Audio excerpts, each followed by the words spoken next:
আলোচনা কিন্তু একটু কম হয়।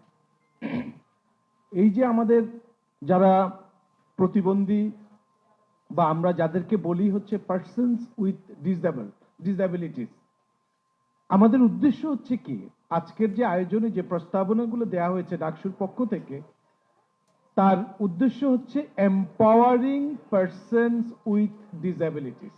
তাদেরকে আমরা কিভাবে এম্পাওয়ার করতে পারি, and also integration to the society in a friendly manner, অর্থাৎ সোসাইটিতে আমরা কিভাবে তাদেরকে ইন্টিগ্রেট করতে পারি, তাদের access to health, education, employment, social protection. আমি চারটা বিষয়কে হাইলাইট করছি। একটা হচ্ছে এডুকেশন, একটা হচ্ছে হেলথ, একটা হচ্ছে এমপ্লয়মেন্ট এবং সোশ্যাল প্রোটেকশন যেটি আছে সেখানে আমরা কি করতে পারি। এবং বাংলাদেশ কিন্তু আপনারা জানেন এখানে যে রাইট আপটা দেওয়া হয়েছে সেখানেও বলা আছে আমাদের কিন্তু কান্ট্রি লেভেলে একটা কমিটমেন্ট আছে, যেটা ইউএন কনভেনশনের যে র্যাটিফিকেশন 2007-এর, সেটা কিন্তু আমরা করেছি।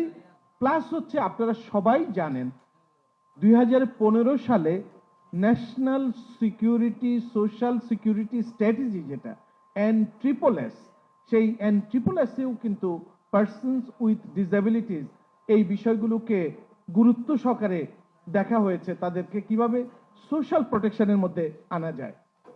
এখন সমস্যাটা কি? সমস্যা হচ্ছে সঠিক তথ্য। আপনি দেখেন সরকারেরই বিভিন্ন বিভাগের তথ্য, আপনি যে ডেটাটা আসলে কত, আমি যদি একটু বলি, national survey on persons with disability